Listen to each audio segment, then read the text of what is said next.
Welcome back to 33 Conversations podcast. I'm your host, Michael Abney. Today, I'm joined by Heather. She's the founder of Movora Strategies. Heather, welcome to the show. How are you doing today? Great. Thanks for having me, Michael. It is my pleasure. On our conversation, you shared where you stopped building, you started asking deeper questions, and you spent decades living inside of systems that define what growth looks like, career paths, leadership models, performance metrics. Now you're stepping into something where those frameworks don't fully hold you in the same way that they did. I think we're all experiencing some version of that with what we're building today, where growth feels less like climbing and more like unraveling sometimes. I always start the podcast with what transformation are you in the middle of while you're going through this transformation in your own life?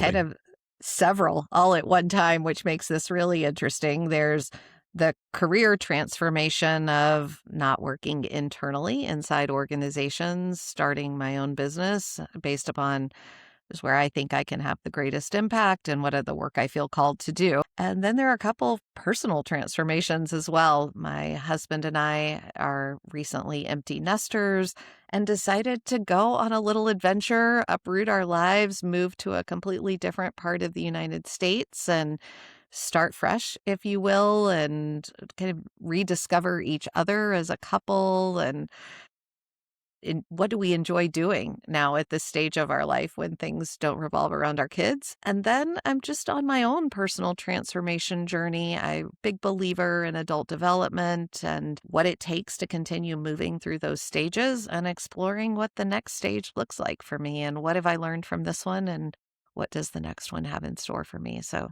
it's a fun time with lots of transformation right now. It's a blank spaces, right? Yes. Like that identity of being a mom and having kids. And now that that's not there, that component, it has to reflect back. Most people panic or go into some sort of story about it or some sort of, but you didn't do that. What caused you, or was there something about an awareness or something internal that was like a switch where you were like, okay, this is the next step? Because I almost feel like you took some time to step back and reflect, like it's kind of in your conversation or in your speech when you're sharing that. How did that unfold that you Well, were like maybe this right now? Yeah, maybe I should be a little honest that I'm a human and there was a little bit of that, like, what the heck am I doing with, Okay. So I Yeah. did have a human moment. And then I also had that moment to step back and, it was hard conversations with my kids too, because the natural order of things is the kids move away. They go on to go to school or, get a job in a different city. And here we were the ones saying, they chose to stay. And so you're the one that's leaving. And I have a couple of daughters that they're homebodies. They enjoy being with us. They enjoy spending time at home. And so that was a big adjustment for not only them, but for us and helping everybody through that transition. It was great because all of them are thriving and flourishing in their own way. And, I knew that this was also the right move for us for a number of reasons. There were some financial pieces behind it that made sense. I was tired of hurricanes. I lived in New Orleans. And so we decided to move to the Midwest and to South Dakota.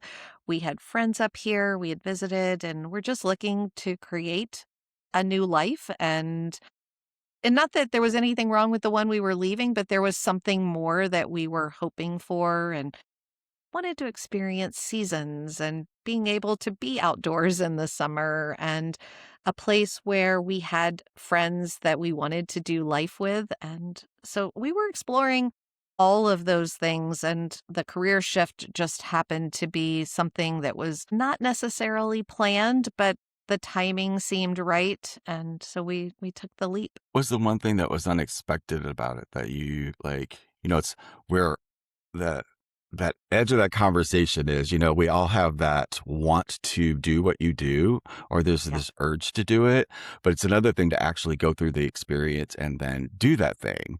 So you've done it, you're on the other side and you're sharing it with us, but what was that moment or the thing inside of you that changed that made this, you're comfortable with it now. What was it that was internal that you noticed about yourself as you were going through this experience? I think the purpose was greater than the fear. So whether it was the personal transformation, the the desire to explore and adventure, and for anybody listening that's been a parent, you you do revolve your life around your children's activities and raising them and making sure you're taking care of them, and that comes at a level of personal sacrifice, which we're happy to do. And they didn't need that from me anymore. And I was ready to kind of find out, what am I about in this stage, and what are the things that I enjoy doing just for myself or as a couple. So there was that piece going on. And then for the work and personal transformation, it I got to a point where being inside of an organization and just being able to deliver on what the organization wanted of me created a lot of sacrifice too, of but there's so much more that I have to offer and where I think I can make the greatest impact. That was I was able to build that in as a piece of my work, but I wanted to be able to spend almost all of my time in what I believe is my zone of genius and the things that give me energy and light me up and make me want to get up in the morning. And so that purpose of being able to, what can I contribute, especially when the world feels as heavy as it does today? The work I do centers in leadership and human systems and more brain friendly communication. And I just was like, the world needs more of that. And there are other people who are happy to do the work I was doing that I did not feel was what gives me energy and what really fills my Yeah, soul. because it can't. Like just just logically, the structures are for corps are built around money, and you're inside that. You're a wheel in that cog. And like once yes, you can provide value inside of it, but like where's that alignment with who you are, like authentically? I think we're all at that space right now, and you just articulated that really, really well.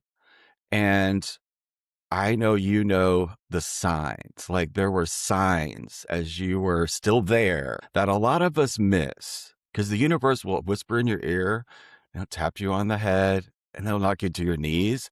And I'm firmly from that school where I've been knocked to my All of knees that. several times. Yes, but like if we can notice it just a little bit quicker, or ease into it, or lead into it, finding my such joy in micro leaning into things, just little bite size to start the shift of momentum, because there's such an experience of stuckness that can arise when you're going through this shift. So did you have stuckness during it, or like help us denote some of those spaces that you were like, in retrospect, yeah, that started back then kind of. Yeah, I think I would describe some of it as stuckness. The signal that I saw first is the values misalignment, and starting to feel like if there were times when I was starting to give up what I truly valued and believed was important for something that, I needed to do because that was the decision that was made by other stakeholders, and feeling like I was shortchanging myself. That was probably one of the early signals in my executive coaching work. That's a lot of what I spend time with leaders doing when they're starting to notice like something just doesn't feel right. It's typically a values misalignment. And I think the other signal I started to notice, and there's something, I didn't believe it until it happened to me, but Okay. you get Yeah. to an age where all of a sudden, and I don't know if it's you just realize you're on the back half, and even if you have a really long life, you're still on the back half, or there's just an age where, like I really don't care what other people think anymore. I've got to be true to myself. And like I said, I just felt like in these times, there was more I could be doing. And I wanted to lean more into how I contribute to good in the world and not just pursuing a career or, like you said, the next job title. And I was doing good work. I was in learning and development inside organizations, working with leaders, and felt like I was truly doing value add work, but it was in a small microcosm inside this small, one organization. And I was like, there's more out there, and just felt called to go pursue that and explore, see what it was. I recently did a value exercise with a friend of mine a couple of months ago. I've done that work my whole life. It's one thing talking about it, but it's another thing to go through it yourself, where you had to like really look at that. So when you were doing that, I realized I was valuing security over growth and expansion. And it really caused a lot of conflicts in my life. And I didn't realize also that there's always one core value that's the driver of everything. And if you're not clear on that and there's a mismatch, that's why he was sharing with me the conflict that I was going through. Just maybe at the root of it, we took a look and I was like, you know what? You are so right. I love learning. I love all of these things that inhabit growth and success and keep moving because I don't want to retire. I still want to be in my zone of genius, like more and more and more. Thank you for articulating that because it's so true. That's really where I want to live because you're right. Every time I see somebody die on TV or something, the first thing I look is like, oh my God, I relate their number to my number. And like, where am I at in the ratio of all of that? It's something that my mind does automatically. But it's weird being at this stage of life. I'm like be 60 this year, and like how weird. It's like a 40 on a whole other level, but it's more about like, oh my God, I don't know how much time you got left. So you got to like, you can't wait anymore. At the same time, you're like, well, why didn't I do this earlier? There's all this like, Yeah, there's a shedding of that yes, protection yes, that you felt.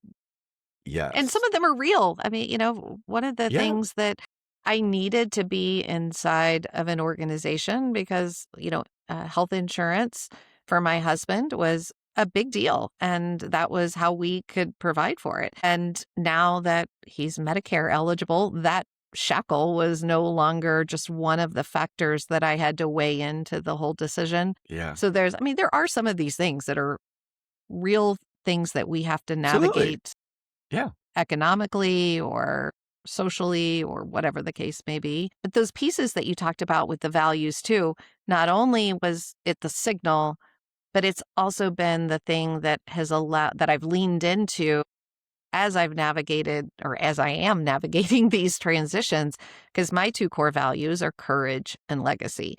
So, of course, courage, that's a no-brainer if you're going to go out on your own or you're going to move to a new city that you like we've been there. My husband had lived in New Orleans his whole life. I had lived there for 35 years. So this was a huge shedding of everything we knew. You have to have some courage and some bravery and some willingness to be vulnerable.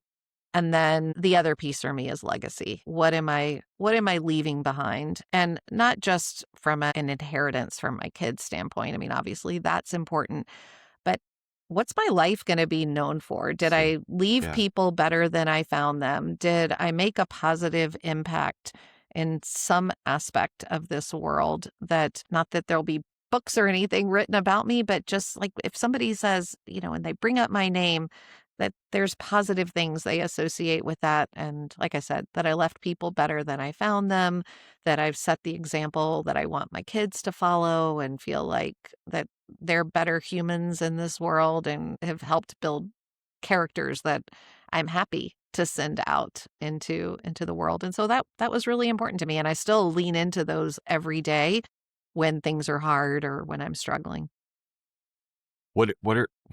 What's the thing that you value most in life right now? I think the thing I value most is freedom. And I mean by that the ability to design my day, to spend my time on the things that I want to, the freedom to explore and learn about the things I want to learn about. I mean, there's an economic freedom now too, like as a household of two versus a household of four or five, that changes things, and we still help our kids and things like that. But like, there's more disposable income to do things and to go try things that we want to try. So I think freedom is just the word that resonated with me. It is. It's the choices that are available, and they maybe were always available, but they mean nothing unless you have the awareness Yeah. that they're actually there. And so it's great to hear you have a conversation or speak to that experience of your life. But I want to switch gears here, talk about like what you're doing, this adult development. I want you to share a little bit more about that. Like, when I hear those words together, it's like adults and developing, but there's this mismatch in my mind about adults are supposed to have it all figured out and blah, blah, blah, that whole identified stuff that's all falling off of us. But the reality is, I love learning. I love learning new things. I love taking on new things. I love what it does to my brain. I love new situations. Like I'm almost falling in love with the thing that I've always sort of avoided or tried to outsmart my whole life. There you go. Where are you at in that? What you're creating and that the energy of that? I think it's a great conversation. Yeah. So for the last, I guess, 10, 11 years now, about 10 or 11 years ago is when I was first introduced to even the concept and theory of adult development. Like you, I kind of thought adulthood was the arrival point, and I didn't know there were other like stages we could continue to move through.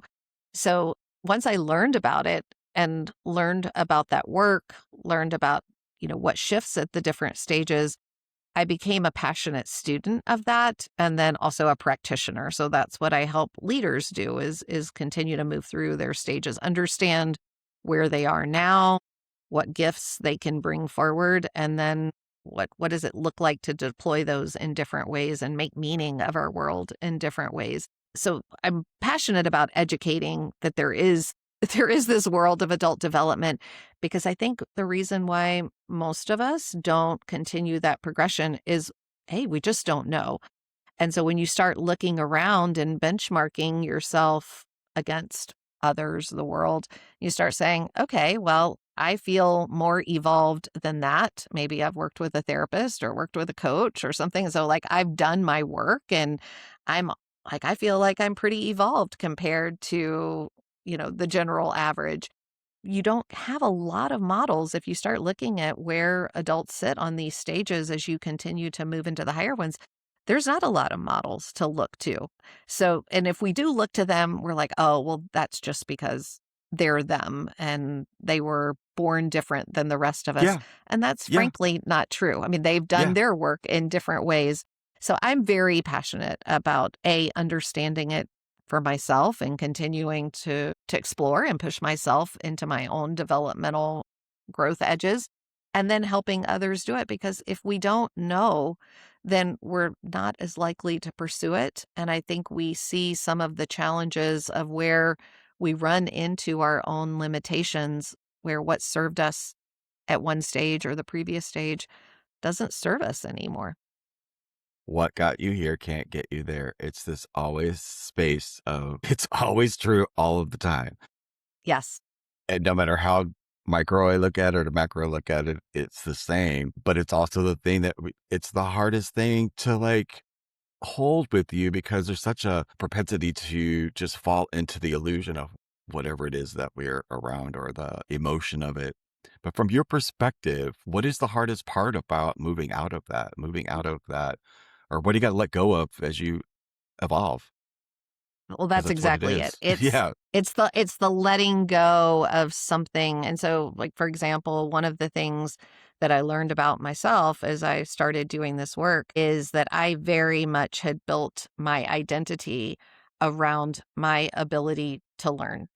I've always been academically gifted, the smart kid in class. I could learn well, perform well on tests, take in more information than the average cat. And so I have always been able to be successful in the workplace or just in anything that I want to pursue based on my ability to learn effectively. And if there were tests or like to be able to regurgitate that information. Yeah. And I realized how much I had built my identity around being the smartest person in the room. And if I wasn't, that felt very threatening to me. So I was always feeling this need to hustle to prove how smart I was. And some of the feedback that I got in an early 360 and had been in education and then uh, learning and development in corporate environments. So I had this natural teacher in me And one of the pieces of feedback I got was Heather's teacher voice can be condescending. Like that was like sticking a Hurts, knife right? because my intent was to help like teach people and to share what I know. It wasn't to keep it, but I was doing it in a way that did not feel good for other people and put people off and did not want them engaging with me. And I realized that I could be pretty arrogant and obnoxious in a room, especially if I was starting to feel threatened or at risk or needed to prove my worth. And I would always do it through I can outwork anybody and I can out idea anybody. And I was realizing that as an individual contributor, that had been a huge benefit to me. It had helped me accomplish lots of things very quickly, always got great performance reviews. And as I was moving into some leadership roles, it had definitely become a liability that did not tend to engender people to want to work with me. I was likable, but there was this piece of my personality and behavior that was not likable.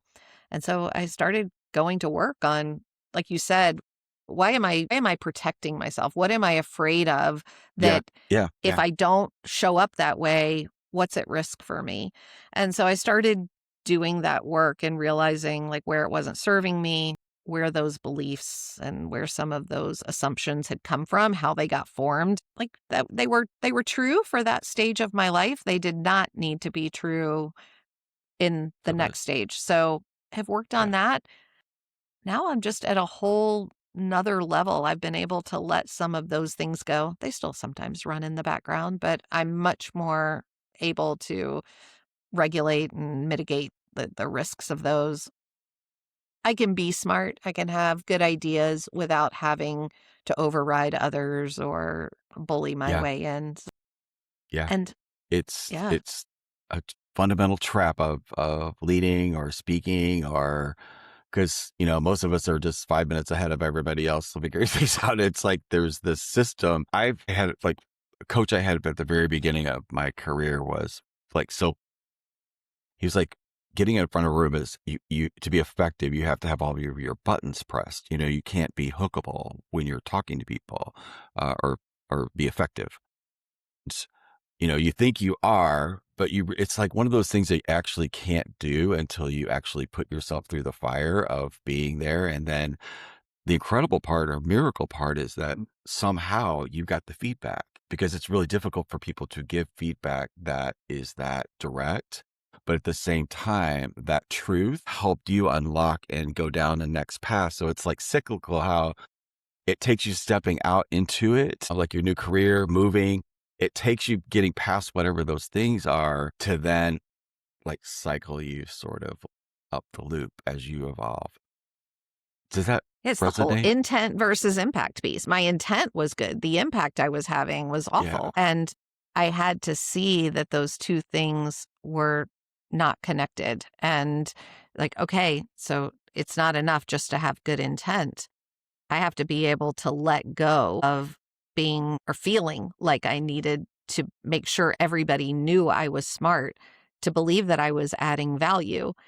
And now it's even like I think the next transformation I'm in is like, while there's a lot, and you heard me talk about it earlier, a lot that I'm trying to bring to the world, have a positive impact, but I am one small part of a much larger ecosystem. And the things I do can impact that ecosystem, but the ecosystem is also impacting me. And just realizing, I mean, how interdependent we are on each other and that I can have goals and dreams, but like me pursuing those can have unintended impacts in other places. And so just being more aware of interdependence is the word that keeps coming to me, and that I'm just one small piece and that it's not, even all about me and what I'm trying to, I want to say deliver, but that's not the word. Contribute to Contribute. the Yeah. world. Yeah. So as you're doing that and these internal shifts and transformations that you experience, how does that show up in the company that you're building today? How is it impacting that? How is it keeping you in the mix and keeping you, well, you seemed excited about what you're creating inside of, the world shifting when it's so easy to go into all the doom and the gloom. There's also the possibility that everything could work out and the things that are happening now that seem so ominous really maybe are resetting the stage for something even bigger to emerge that you've been aligning with for years. Maybe I have too. Maybe we all have. We just don't even know it yet. But like, how does this fit into what you're actually physically building in the world today? Directly aligned. So talking about that values alignment piece, the company that I'm building allows me to kind of put this out into the world and attract the people who are ready and want to do that kind of work and have the right support for it. Whereas when you're sometimes in the corporate environment, I had opportunities to do that in pieces of my work and find those people in the organization that were like, can I do some coaching with you? Or can I participate in a program you're running that helps me open up to this kind of thing? But it was a very small percentage. And, overall, when it comes down to dollars and cents, organizations will tend to downplay that type of work as the primary investment because and it makes sense. I mean, you've got a lot of things that you're trying to plan for. But I don't have to do that. I can say this is the work that I want to be up to and I want to attract the people that are ready to do that, which just allows me greater access to have a different type of impact that I believe last way beyond me. It will impact how people interact in their families, with their kids, in their communities, at work, with the people they have the privilege of leading.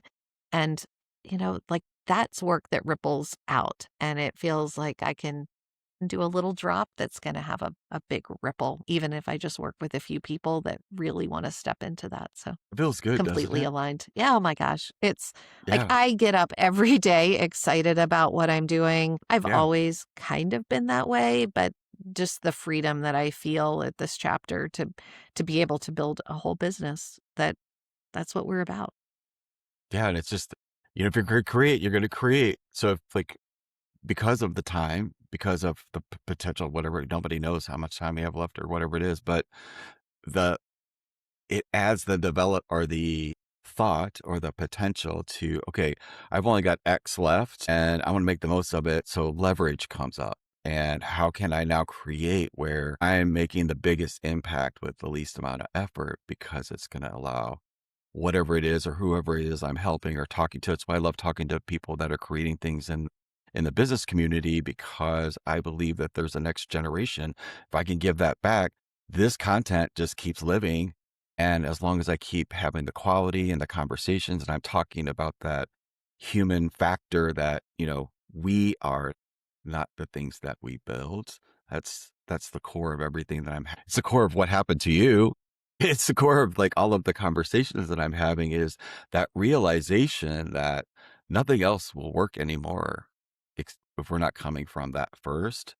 Everything else falls into place, like placing money or any sort of anything between our value and what we're creating in the world and who we are for it or work very well anymore. Well, especially in the age of AI, where and to be honest, I think AI is taking a lot of the work that never gave us a lot of energy anyway. And so Yeah. Yeah. if machines can do some of that faster and better with access to more information than we can, I'm all for that. As long as we all double down on what makes us, to your point of what you were just talking about, uniquely human and distinctly human.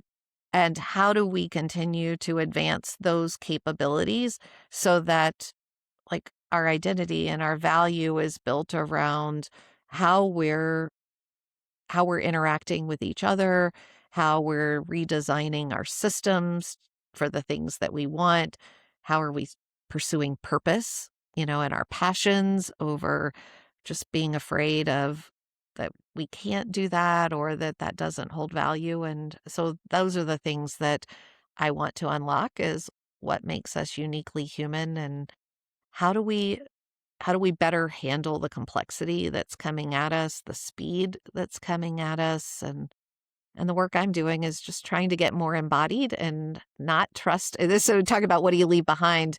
I'm trying to trust my brain less which may sound funny, but it's like I know I can force myself to cognitively think through anything and probably come up with a pretty good solution. And I'm trying to quiet that part and like tune into my heart and my gut. And you talked about intuition earlier. Like, what other intelligences like do I have access to, and what else might be revealed to me if I didn't rely on my brain to try and figure everything out, but just Yeah. let things emerge. And that's a big growth edge for me because I've got this brain that's like, you know what? I could plug it in and it's been really, really reliable for me. And I don't want to lose that. But I feel like I've been limiting myself and shutting off everything below the neck, going, okay, well, I'll listen to that occasionally. And I'm trying to tune into that a whole lot more. Learning right there. It is adult development, like It is realizing developed. there's Yeah. more out there and Yeah. Yeah. my identity Besides who doesn't have that to you be. were told to be, there's another version of you that's authentically you. And that's why I strive. That's why I have that question at the beginning of the conversation, because it is actually the glue that holds all of us. We're all going through this same experience and we're expressing it through our lives in different ways, but the core, the thread is the same. And when we share that or listen to it or hear it, it resonates with something deep with other people that are building. And I know it helps because of that isolation and the construct of how it happens, which is perfect. We also can feel and know that we are collectively connected and that there's not a fiber of my being that doesn't love supporting. It's what 33 is about. 33 is the number of vertebrae in our spine, the support. It's just, I, I know that this supports a community that's emerging, and more people are starting to feel that pull and call for their next chapter of their life. So thank you for sharing your journey, a little bit Yeah, of you're it welcome. with us Yeah, today. I you're feel welcome. like I have like 2 or 3 different pods about this conversation, which we may do in the future. But I appreciate what you share with us today. It's really cool. Thank you. Are you ready Thank for your you. I closing appreciate it. question? Yes, I'm ready. Let's go. So in the spirit of everything keeps, there's always east to go, right? So evolution, it just keeps going. It's not like a destination thing. So where are you, even though you have all of this awareness, where in your own life are you being asked to grow, feeling that nudge, but still trying to use like the old version of yourself to do it? Do you have a space like that Yeah, left? I do. And I think it just is a further expansion on what I just mentioned is uh, I'm leaning into some somatic work, which again, more trying to, so some of it's really intentional training of you can trust those feelings and like whether you call it your gut instinct or your heart instinct, but just those other brains that we have. So putting myself through some paces to show that to kind of, I guess, give me evidence that it can be reliable. That feels like a big growth edge and it's sometimes hard for me to do. Like people will ask me a question and I will go and try and come up with a head answer. So I have some people around me that are like, okay, nope, close your eyes, go deep, like sit in your chest with it. And so what I'm noticing is that's bringing a greater presence to my work. It's allowing intuition to emerge. Like I don't have to figure this out cognitively, but the biggest growth edge is putting myself through those reps because part of the letting go is realizing that no, you can trust this and you don't have to trust it in a risky way, meaning, well, I'm just going to not think about anything and just go willy-nilly. No, it's some structured reps with the right kind of support to say, uh, like, what are you realizing? And actually, what I'm starting to realize is I have access to so much more when I don't rely cognitively. But man, that brain just wants to be like the little kid in class that's holding up their hand, going, "I got this. Just put me in, coach. I can give you the right answer." And that's work that I'm really having to set aside to just not default to that and just let myself fall into old patterns. Yeah, I think we all are going through very, very similar things, but don't really, there's not a lot of spaces where we can talk about this that we're all doing our own versions or awarenesses with it. So I thank you for sharing your version with us. It made a difference for the pod, made a difference for me today. So I thank you for sharing that we're all just kind of going through it, and trust this, learn to trust this. Yes. Yeah. We have so much more that we have access to if we will just let down our guard a little bit and realize that we were designed for this. I mean, like, the reasons we have those parts of our bodies that are meant to give us messages is for us to trust them. Just our world doesn't really encourage that very much Yeah. yet. Yeah. Growth mindset, yet. It soon will. It is now. We're just finding a new conversation for it. But yeah, There you go. again, this is I love to talk about this all day, but I know both got to go. But thank you so much for being here. And we will definitely continue this conversation. Thank you for inviting me in. I appreciate it. You are so welcome. Guys, this was a great one. I loved it. I love the conversations. I love when I feel resonance with my guests and what we're talking about, and realizing that we're all going through those moments where what used to work just doesn't anymore. And we beat our heads up against the wall. And I have to be reminded of what I just shared earlier, like what got me here cannot get me there. And just realize that, pause with it. This is where nothing new is fully taken its place yet, but that space can feel so completely uncertain. It's unnerving, but just consider it. It's a test. Yeah, just be with it and feel it. It's where something really actually begins to form in our lives, not from a built expectation, but from our awareness of the process. And that's what this conversation threw a light on today. Maybe the today is to have a new conversation with yourself about where you're at in your relationship to trusting your intuition versus using the logic in your head. I say trust your intuition. There's no right way, just a conscious choice. And we will see you all on the next one. Bye, everyone.